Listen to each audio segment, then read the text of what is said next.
Pinili ba yun? Yung galing ng public school, yung walang mararating sa buhay.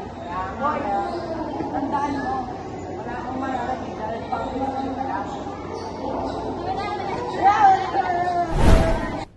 Sa paaralan ay may tingin, boses natin ay maririnig. May karapatan, magpahayag na sa loobin, huwag ipagkain.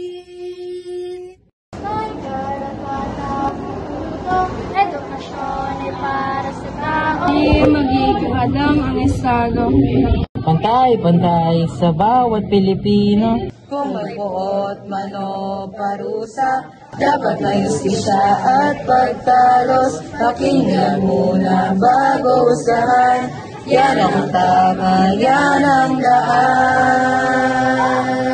Ligtas sa pangakapi at takot, respeto sa bawat isa'y lubos. Magkaisa, magtulungan, estudyante may karapatan.